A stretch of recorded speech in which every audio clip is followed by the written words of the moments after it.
Final de semana na política já começou pegando fogo. Ao começar por informações privilegiadas de uma jornalista que conhece muito bem os bastidores da Casa Branca. E o que ela revelou, gente, segundo informações, deixou todos os ministros do STF bem desesperados. Em especial o ministro. E eu vou trazer todos os detalhes e destaque também dessa notícia para vocês. E mais, acabou de sair mais uma notícia envolvendo ninguém mais e ninguém menos que a primeira-dama Rosângela da Silva. E desta vez é muito pior do que vocês imaginavam. E segundo informações, Lula está furioso, porque se tem uma coisa que deixa Lula furioso é falar de Janja, né? Mas a cereja do bolo vai ser mesmo na hora que vocês verem o que vai dizer um aliado de Bolsonaro, nome forte dentro do Congresso, viu? Revelando todos os motivos para a prisão de Moraes. Ainda temos ameaças dos ministros do STF contra senadores. Gente, tudo isso e muito mais. Eu só não vou ficar dando muito resumo para esse vídeo não ficar muito longo, tá? Só não esquece de curtir, compartilhar, comentar, deixar o seu like e se inscrever no canal. E já vamos começar com o vídeo que eu preparei para vocês, que segundo informações que eu apurei, esta notícia deixou Alexandre de Moraes passando mal. Olhem isso. O título é O Feitiço contra o Feiticeiro. A Lei Magnitsky disparou em Brasília uma desenfreada sina que confirma a sabedoria da voz do povo de que aqui se faz, aqui se paga, e com a mesma moeda. Contra a aplicação da lei e a suspensão dos vistos de 7 ministros do Supremo, não há a quem recorrer, a não ser a quem as aplicou. Quer recorrer, vai recorrer ao secretário de Estado de Trump ou ao secretário do Tesouro de Trump ou Trump. Não tem primeira instância. Tal como sentem os que deveriam estar na primeira instância da justiça e foram incluídos em inquérito na última instância, a revelia da cláusula pétrea que exige o juízo natural.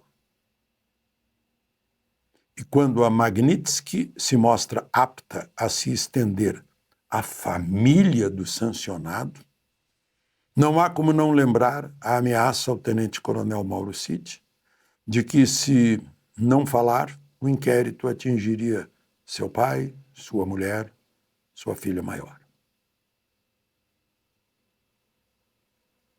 É o mundo dá voltas. Na Magnitsky, não houve o devido processo legal, nem o amplo direito de defesa. O Departamento de Tesouro e o de Estado fizeram os inquéritos e aplicaram as penas. Aqui se cumpre um rito, misturando polícia, promotoria, juiz, com o mesmo resultado. Em ambos os países, Brasil e Estados Unidos, o motivo é político. O próprio ministro Barroso disse que o Supremo virou vertiginosamente, em grande velocidade, um tribunal político e não mais um departamento técnico. Político. A Magnitsky, nesse caso, é política também. Um defende a liberdade de expressão, Estados Unidos. O outro diz ter salvado a democracia, uma nota do Supremo, de Barroso, salvou a democracia, embora tenha afogado a Constituição nas águas do arbítrio. A lei, sancionada por Obama, democrata, foi motivada pelo que sofreu o advogado russo Sergei Magnitsky, que foi preso, torturado e morreu na prisão. Serve para punir estrangeiros que fazem perseguições semelhantes. Tem semelhanças? Aqui, o advogado Felipe Martins foi preso e posto em solitária para arrancar dele delação que justifique acusar Bolsonaro de golpista. Resistiu. Está com tornozeleira até hoje. Sofrendo pressão que Gilmar Mendes, há 2 anos, se referindo a Lava Jato, chamou de tortura. Gilmar Mendes disse: prenda e fica na prisão até que decida ser o delator premiado. Mauro Cid assinou colaboração premiada. Depois de pai, mulher, filha, assinou. Daniel Silveira está sendo tratado quase igual a um refém do Hamas. Agora teve uma licença de Moraes para ser levado da penitenciária para o tratamento hospitalar. Porque a penitenciária, lá, a colônia agrícola, informou que não tem condições clínicas de tratar o que ele tem na perna. Gente, a perna assustadora, não sei se vocês viram a foto. Hematomas de tudo que é jeito. E a perna é formadora de coágulo, né? Trombose, que pode parar no pulmão ou no coração. E é fatal. Bom, e como Serguei, Clesão morreu na prisão, a despeito de pedidos da Procuradoria para ser tratado em casa. É isso, gente. Aqui Alexandre Garcia deixou bem claro. E agora prestem atenção que vai dizer essa jornalista com informações privilegiadas diretamente lá da Casa Branca. Olhem o que ela disse. Mas antes, olhem o que disse Jeffrey Chiquini. Segundo Jeffrey Chiquini, estão ameaçando parlamentares e é o STF. Agora eles não ficam nem mais vermelhos. Gente, está escancarado o que está acontecendo no Brasil. Olhem isso, que gravíssimo. Prestem atenção.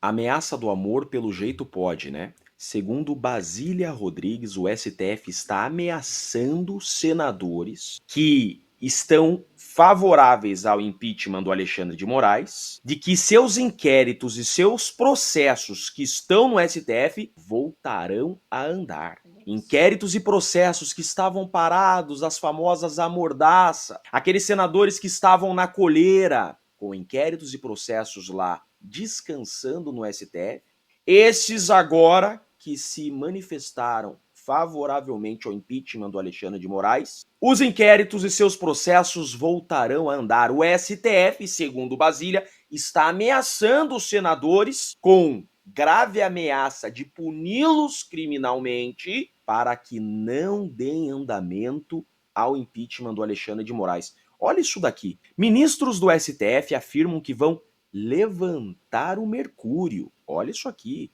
A ameaça do amor. Contra o Congresso, se processo de impeachment de integrante da corte avançar. Olha isso aqui que absurdo. Expectativa de que o processo, mesmo aberto, não seja aprovado. Caso contrário, magistrados destacam que podem dar andamento a julgamentos, investigações que estão pendentes contra deputados e senadores na justiça. Isso daqui não é só imoral, antiético, ridículo, feio, absurdo. Isso aqui é crime. É crime de responsabilidade. Artigo 6º da Lei de Crimes de Responsabilidade. São crimes de responsabilidade contra o livre exercício dos poderes legislativo. Usar de ameaça contra algum representante da nação para afastá-lo da Câmara a que pertence, ou para, olha aqui, coagi-lo de modo a exercer o seu mandato. Coagi-lo a não exercer o seu mandato com liberdade. Não é exatamente isso? Coagi-lo com a ameaça de ser processado e punido para que não exerça seu mandato. Impeachment é direito constitucional, é competência constitucional do Senado. Você, através de uma ameaça, isso é uma grave ameaça, impedir que um senador exerça uma atribuição constitucional, isso é crime de responsabilidade. Tentar dissolver o Congresso ou impedir a reunião ou tentar impedir por qualquer modo, como por exemplo, ameaça de processo e punição, o funcionamento de qualquer de suas casas. É o que está acontecendo. Qual a punição? Os crimes definidos nesta lei, ainda quando simplesmente tentados, são passíveis de pena de perda do cargo. Ou seja, perda do cargo. Para impedir o impeachment, estão dando causa a outro. E quem pode punir? Senado Federal. Se essa notícia aqui da Basília for verdadeira, isso aqui que eu mostrei para vocês é a consequência. Para impedir o impeachment, acabaram de dar causa a outro. Eu sou Jeffrey Chicchini, sou advogado e deixo aqui um grande e forte abraço a todos. Agora, gente, parem tudo que vocês estão fazendo e olha o que vai dizer Ana Paula Henkel com informações privilegiadas diretamente da Casa Branca. E já, não percam. Aliado de Bolsonaro, nome forte dentro do Congresso, revela como vai acontecer a prisão de Moraes, que, segundo ele, já está com tudo na mesa. Olhem isso. Vou só deixar essa pergunta no ar. Depois, Paula, não custa lembrarmos também que quando Donald Trump venceu as eleições em novembro do ano passado, rolou muita piadinha, né? Quem vai perder o visto primeiro, kikiki, kkk, meu Deus, e agora? E, pois é, né?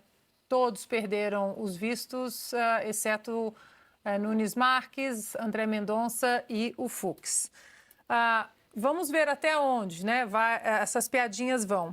Agora, a relação de vistos para os Estados Unidos, a revogação de vistos, isso é uma informação que eu tenho de lá também. É uma lista que, de acordo com o que eu ouvi, essa lista won't be closed, ou seja, essa lista não será fechada. Essa lista vai ser uma lista permanentemente aberta e nós estamos apenas 6 meses do governo de Donald Trump, ou seja, uma lista de revogação de vistos americanos que ficará aberta durante mais 3 anos e meio, né? Ou seja, muita gente pode entrar nessa lista. Mas tem um outro ponto, Paula, Piotr e Silvio, que eu queria trazer aqui, que tem a ver com o que nós vimos na Câmara ontem com o depoimento do Mike Pence. Porque quando se trata de Congresso brasileiro ou de veículos de informação aqui no Brasil, a Lei Magnitsky, ela e o governo americano, diferentemente do que a esquerda prega, que é um governo imperialista que coloca o dedo em tudo, o governo americano jamais colocaria o dedo no nosso Congresso ou em veículos de comunicação. No entanto, as acusações e os documentos mostrados ontem por Mike Pence, eles mostram dinheiro do pagador de impostos dos Estados Unidos sendo usado em outros países para manipular, mudar, redirecionar eleições em outros países. Se tudo que Mike Pence trouxe ontem for de fato confirmado, se a USAID foi usada nas eleições aqui no Brasil, aí a lista de sanções ela expande um pouco mais e vai além de vistos para entrar nos Estados Unidos. Porque nós estamos falando, repito, de dinheiro do pagador de impostos em outro país. Portanto, essa Magnitsky ela pode chegar em outras pessoas além dos ministros. Olhem isso, gente. Vem mais sanções por aí. E agora, parem tudo que vocês estão fazendo e olha o que vai dizer Marcel Van Hatten, trazendo todos os motivos plausíveis para a prisão do ministro Alexandre de Moraes. Olhem isso. Jamais foi fazer justiça, mas utilizam-se das instituições judiciárias para reprimir e calar, que nós estaremos, independentemente de consequências injustas, ao lado daqueles que são também injustamente perseguidos. Porque o que quer que possa acontecer comigo não será nem perto do sofrimento dessas famílias que já estão, agora, há mais de 2 anos e meio, sem poder viver uma vida decente e normal. E se tiver que sofrer penas injustas, vou sofrer para defender a justiça. Sempre.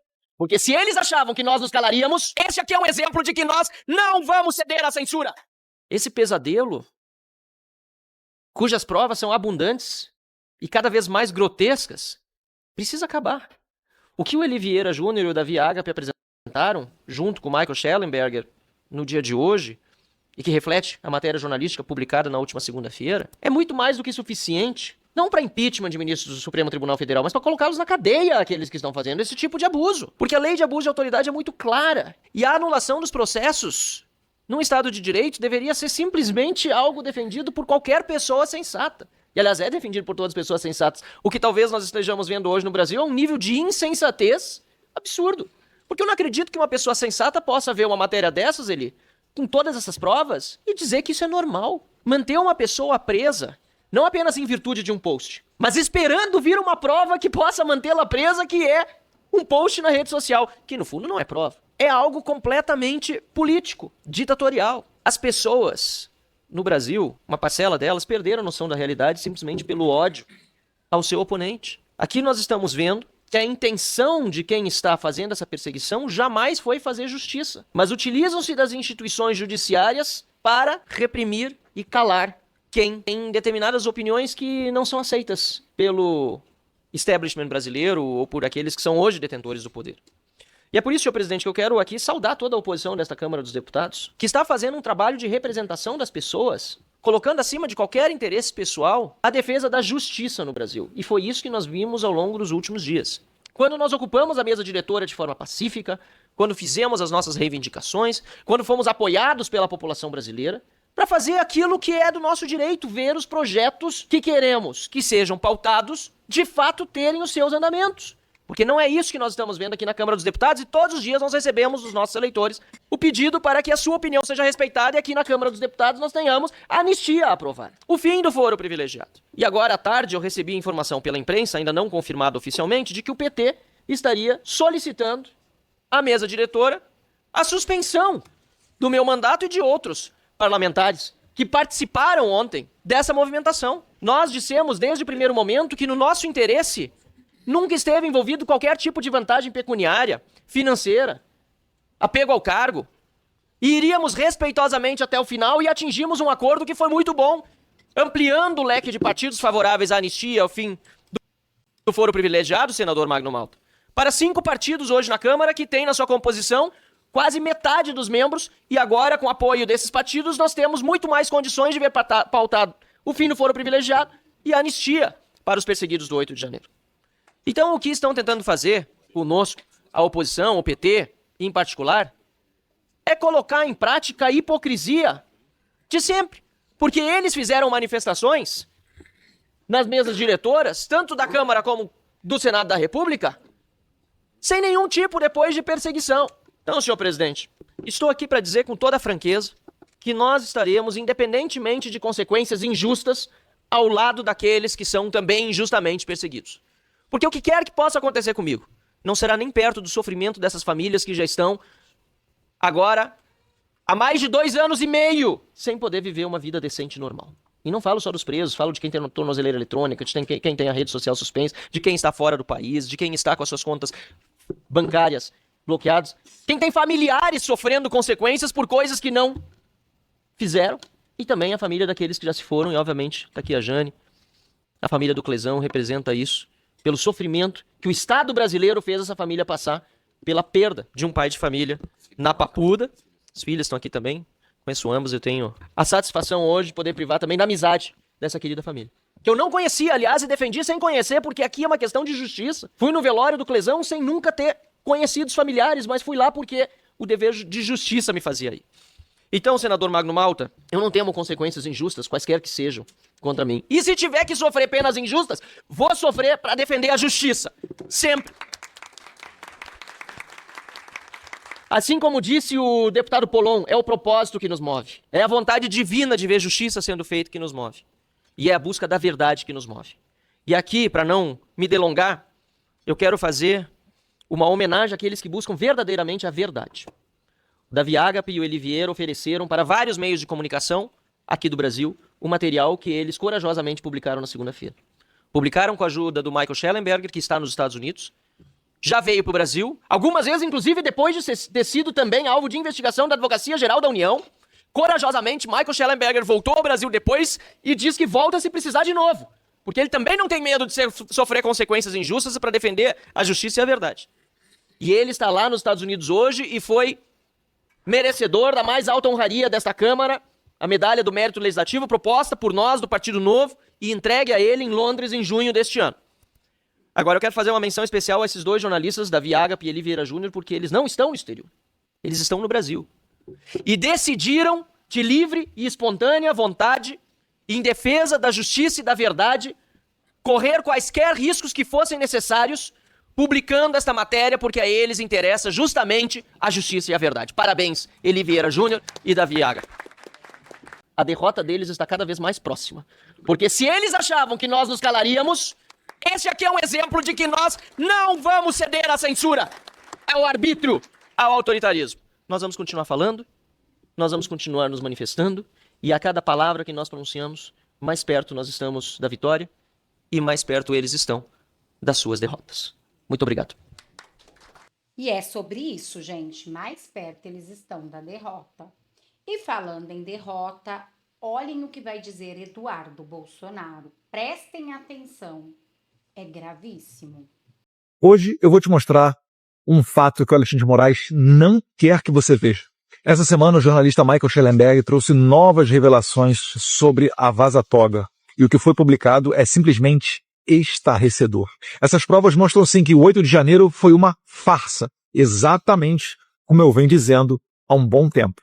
Os documentos revelam que o Alexandre de Moraes mostrou um gabinete paralelo, ilegal, junto com seu assessor, o juiz Ayrton Vieira, já conhecido da primeira pasta Lava Toga, a chefe de gabinete, Cristina Kozahara, e também o seu ex-assessor, Eduardo Tagliaferro. Qual era a função desse grupo? Perseguir e condenar inocentes apenas baseados em postagens nas redes sociais. E para isso eles criaram até uma classificação secreta. Se você tivesse postagens contra o PT, fotos vestindo camiseta verde e amarela, críticas ao Lula ou ao Partido dos Trabalhadores, bem como, por exemplo, críticas ao STF também, você recebia uma certidão positiva. E isso já bastava para te condenar. E tudo isso feito fora dos autos, fora do processo, de maneira ilegal, através de grupos de WhatsApp. Um caminhoneiro foi condenado apenas por postar críticas a Lula e às eleições de 2022 em seu Facebook. Ele é acusado de tentativa de abolição violenta do Estado Democrático de Direito e passou mais de 11 meses na cadeia, sem nunca ter cometido nenhum fato violento. Abre o parênteses aqui, esse é o mesmo crime que agora o Alexandre de Moraes tenta imputar contra mim devido às minhas relações aqui nos Estados Unidos. E para mim o caso mais absurdo, do vendedor ambulante Ademir Domingos Pinto da Silva, de 54 anos. Ele chegou no QG de Brasília depois de tudo aquilo ter ocorrido.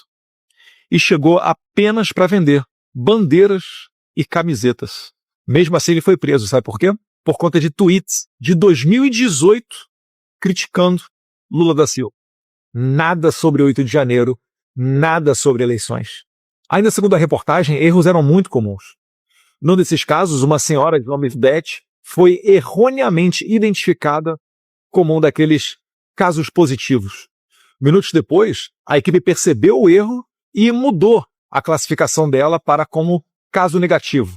A mulher era provavelmente Beth da Silva Guardia, uma aposentada de 74 anos, que se tornou uma das vítimas mais simbólicas desse abuso judicial. Mesmo com a certidão dela corrigida, ela permaneceu presa. E só foi libertada 21 dias depois de encarcerada devido a uma grave hemorragia intestinal. Essa equipe, subordinada ao Alexandre de Moraes, agia com sordidez e crueldade. No grupo de WhatsApp criado por eles, há diálogos em que Ayrton Vieira demonstrava abertamente a sua vontade, a sua sede para prender todo mundo logo na audiência de custódia, no primeiro momento possível. E ainda colocou um emoji sorrindo, se deleitando com aquele ato cruel. Lembre-se, nós estamos falando de velhinhas, de pessoas de mais de 70 anos de idade. Gente como Clesão, que acabou morrendo dentro da cadeia por conta da ação desse tipo de pessoa que não considerou sequer a dignidade da pessoa humana. Em outra conversa, quando a PGR pede a liberdade inocente, a chefe de gabinete do Moraes, a Cristina Kuzahara, diz que não quer libertar ninguém antes de ver a rede social dessas pessoas inocentes. Isso é perseguição política. Isso é abuso de poder notório. Estamos diante de um dos episódios mais sombrios da nossa história.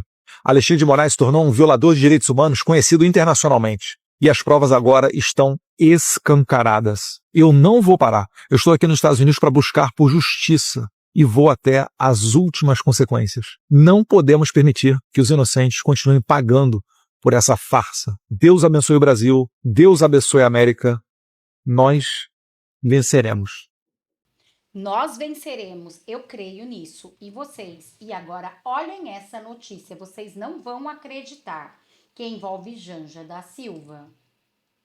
Apex Brasil ignora a lei de acesso e omite gasto de desfile de Janja. É isso mesmo. Então ela usa o dinheiro público, faz um desfile lá em Paris e não é nem revelado quanto foi gasto, tá? A agência ignorou a solicitação da imprensa. Descumprindo a lei de acesso à informação LAI, a Apex Brasil, Agência Brasileira de Promoções de Exportações e Investimentos, ignorou pedidos da imprensa para saber quanto gastou com o desfile de moda Brasil Criativo por Natureza, organizado pela primeira-dama Janja da Silva e realizado no Café Home, em Paris, na capital francesa. Já dá para imaginar o tanto que deve ter gastado, né, gente? O portal Poder 360 afirma ter feito, em 1º de julho, um pedido solicitando os detalhes dos gastos do desfile do Fórum Econômico Brasil-França. Segundo determina a legislação, a Apex teria até 21 de julho para responder ou pedir prorrogação do prazo, mas optou por ignorar a solicitação.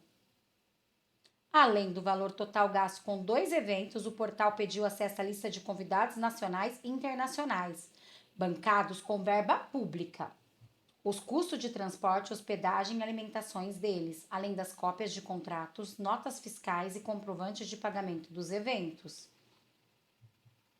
Segundo a diretora de Transparência Brasil, Marina Atoge, ao ignorar a solicitação da imprensa, a agência está, aspas, cometendo uma ilegalidade. A Apex é presidida atualmente pelo ex-senador Jorge Viana, do PT. Ah, gente, mas como que vai ter alguma coisa certa, dirigida por um petista? Eles vão ignorar mesmo, até porque tem respaldo do Lula. Lógico que protege a Janja. Só que tem que lembrar que esse dinheiro é nosso, do povo brasileiro. Então, tem que ter transparência. E agora, olhem essa notícia. É caso de cadeia, diz Van Hatten sobre ministro do STF. Para o deputado, provas do vaza-toga vão além de impeachment. O deputado federal Marcel Van Hatten afirmou nesta quinta-feira que as informações reveladas pelo jornalista Eli Vieira Júnior, Dave Agape e Michael Schallenberg são mais do que suficientes para decretar prisão do ministro do STF, que, segundo ele, estariam cometendo abusos. As declarações referem ao escândalo do Vaza-Toga 2. Tornaram-se públicas demais das apresentações de documentos que, de acordo com a imprensa, reforçam denúncias de violações de direitos fundamentais e uso político do sistema de justiça.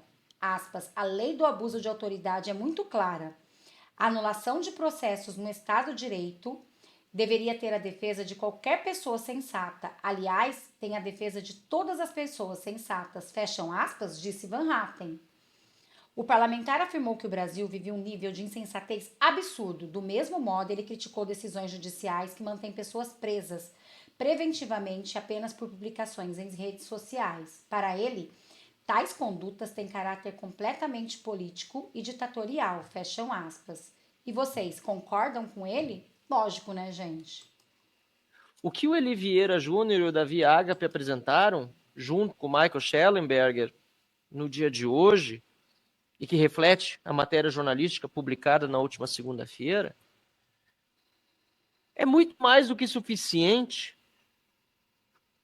não para impeachment de ministros do Supremo Tribunal Federal, mas para colocá-los na cadeia, aqueles que estão fazendo esse tipo de abuso.